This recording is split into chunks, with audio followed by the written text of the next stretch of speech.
আপনি মনে করেন না আপনি মারা গেলে বুঝে আপনার ঘর অর্ধেক তুলছেন, অর্ধেকটা বাকি থাকবে। না না, 2-3 দিন আপনার জন্য কাঁদবে, 4-5 দিনের মাথায় আপনার পরিবার আপনাকে ভুলে যাবে। আপনার প্রাপ্ত সম্পদ যা ছিল সব ভাগাভাগি করে নিয়ে যাবে। 3 ভাই বাপের সম্পত্তি পাবে, 1 ভাই চলে গেছে, বাকি সম্পদ 2 ভাইয়ের মধ্যে, বোনের মধ্যে ভাগ হয়ে গেছে। এই জন্য আমি বলেছিলাম শুভ মারা গেল, মৃত্যুর সময় যে কষ্ট, এই কষ্টের ভাগ কিন্তু তাদের বন্ধু বান্ধব কেউ নেয় নাই। শুভর কষ্টের ভাগ শুভকে নিতে হয়েছে।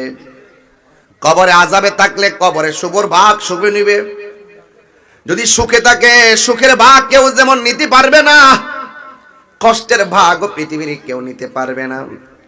গুরুস্থানটার ভিতরে, গুরুস্থান আছে না, গুরুস্থানের ভিতরে মানুষ হাও মাও করে কাঁদতেছে, কেউ কান্নার আওয়াজ শোনে না। বন্ধুরে আমার, ও পূর্ব নয়া কান্দির বাবা, ও আমার করিমগঞ্জের বাবা দিরা গো, ও আমার কিশোরগঞ্জের বাবারা, কবরে আযাবে কবরের ভিতরে হাও মাও করে কাঁদতেছে। ডানে একটা কবর, বামে একটা কবর, মাঝখানে 1 হাত ডিফারেন্স। এইভাবে শত শত মানুষ কবরে পড়ে আছে। এক কবরে আযাবে ভোগ করলে আর এক কবরে খবর নাই। মাটির নিচে 3.5 হাত দিছে, আপনজনরা কাঁদতেছে, কান্নার আওয়াজ আমরা কেউ শুনতে পারতেছি না।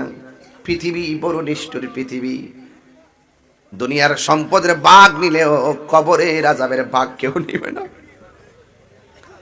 আমি আমার বাবাকে 5 বছর হলো হারাইলাম, সুখী কিনা দুঃখে আমি জানি না।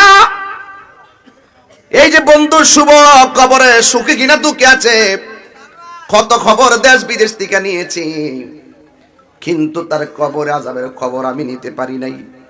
হারিয়ে যাব একদিন আমি, রব নাই ভুবন চিরদিন, বলো হারিয়ে যাব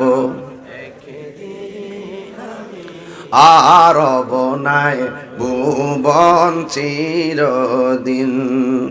ক্ষমা করে দিও তোমরা আমায়, বলো